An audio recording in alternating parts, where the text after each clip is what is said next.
your attention, please. I need to finish this before midnight. Yes, I know, but just give me like 5 minutes of your time, please. I can't give you 5 minutes. Oh, Kobe, just 5 minutes, please. Are you going to actually cry again? Please, I'll cry.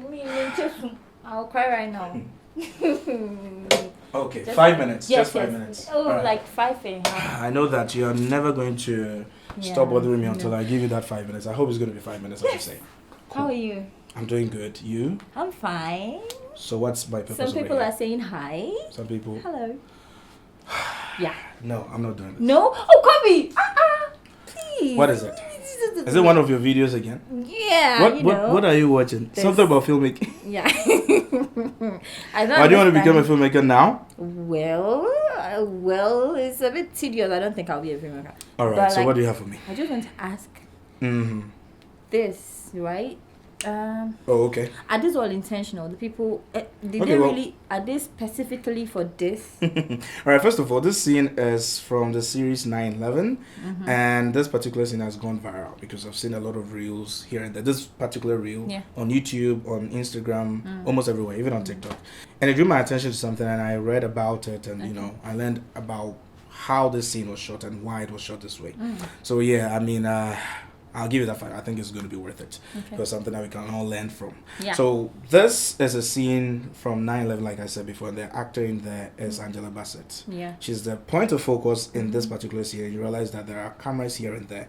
2 cameras following her together with the chaos that's around her. Yeah. And one up there on top to shoot what is behind. So you realize that the runners or the extras over there, these people, clustering around, colliding against each other, falling on the ground and all that, they move towards a particular direction that camera that was above shoots towards. Yeah. So here it's a scene that you need to get it at once. It is called a one or a one take.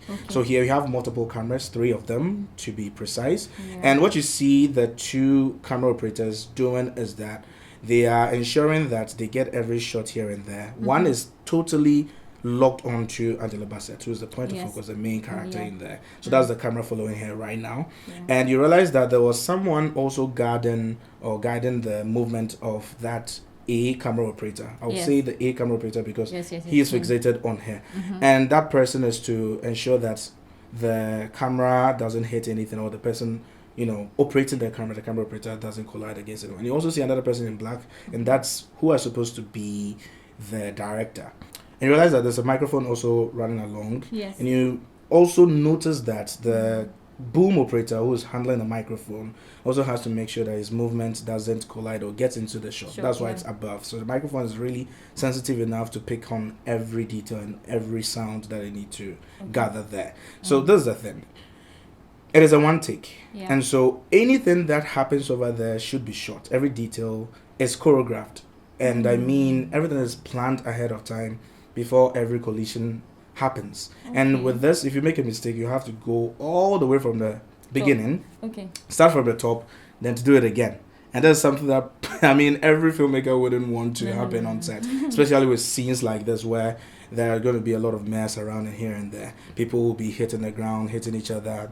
Some might get injured and all that, and you wouldn't want that because you're going to probably have to substitute, and maybe you're running out of the extras, or sometimes because you've actually come with a particular number, having a second take might be a little bit dicey because you might have lost some actors in here and there. So you need to make sure that the scene is choreographed properly. Your camera operators have their positions and everything, so everyone knows exactly where they have to be at every point in time. The camera operator fixated on Angela is to make sure that he doesn't shoot anything else but on her. But you realize that the camera panned a little while before it went back straight to her, even though it's supposed to be hers. So sometimes you can introduce some camera movement, whip pans and all that swift movements of the camera, so that you can give that feeling of the chaos. Because if everything was shot on a tripod, for instance, you would have just seen a lot of people moving around. But sometimes you need to give the sense of someone being there, a point of focus for the person watching,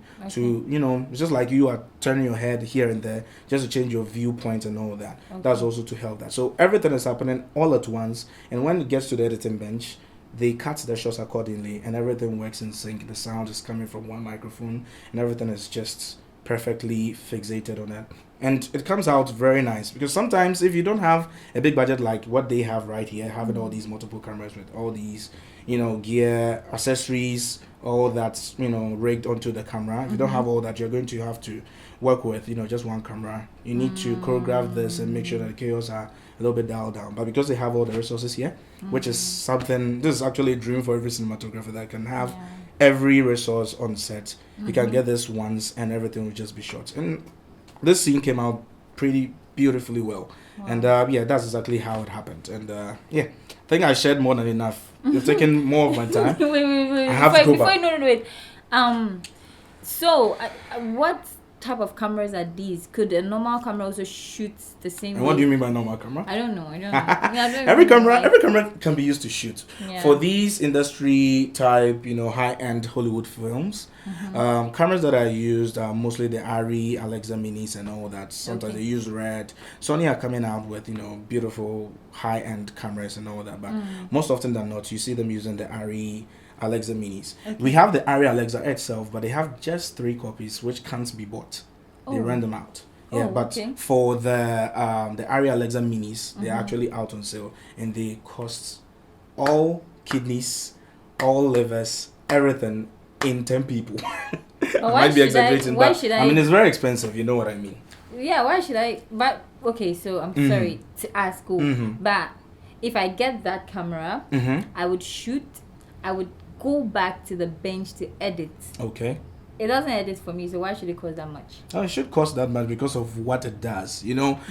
We have a lot to talk about. I mean, for you, let's say understanding photography or filmmaking, you should understand that, different types of cameras give or yield different type of results. And someone would choose a particular camera over the other because of what it gives them. Okay. So, for instance, I would go for, let's say, a camera like this if I could afford it because of the depth it gives me, the bit rate that it gives me, the bit depth, and if I should put it that way, and the flexibility when it comes to color grading, everything, the depth that it gives me, the dynamic range that I would need and all that. That's why I would choose this camera over, let's say, a much more affordable camera like the Blackmagic Pocket Cinema Camera 6K that I use. You get what I'm trying to say? It still does, pretty much something good. However, this is like over the top, and with all the rigs and all the accessories that are attached to the camera. The camera, as you see it, is just a body that has a lot of attachments put together. It is not bought just like that. I was thinking that's how they gear it up,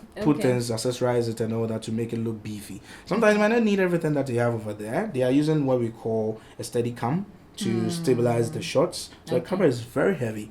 And because it's very heavy, for instance, he's using a tripod, so he's fixated. But for those who are moving around with such heavy equipment like that, they have this jib, or should I call it, the Steadicam around them that, puts the weight on their waist, and also the Steadicam is motorized enough to, handle some of the weight and all that. So it's not like you have the weight pulling from your back and all that. So you can use a smaller camera to shoot this type of several smaller or low-end cameras comparatively to this particular set of cameras. But if you're looking for high-end flexibility on the editing bench, for all that, if you have access to wonderful cameras like the ARRI Alexa, go for that, and you just love the results in the end. Well, I don't know about ARRI Alexa or whatever Alexa, or even if it's Alexa, but you shoot great movies even without these cameras. I'm doing my best, but these are the ones I look at, and I try to maximize the little that I have. But if I get this, of course, I'm going to do massively great. Splendid, even much more splendid works. So that's all you needed to know. Yes. Next time, I wasn't really understanding. Next time, read. But there's no reading in this one. There are a lot of articles on filmmaking, photography, cameras, and all the questions that definitely in the future you're going to ask me. I won't understand. It's only you who will come and explain, and I'll understand. All right, just like you have access to YouTube, watch YouTube. Watch my videos. I'll teach you all that. I just hope that all the answers that you're looking for will be in the subsequent videos. But for now, let me get back. Well, thank you so much, Kobe. Guys, thank Kobe for me. It was a nice, chip chat with him. It was nice having a chat with him. And I'm sure you guys will see the video I was talking about, because it's going to be on the screen. Please subscribe if you haven't. My name is Sweet Baby. Just subscribe.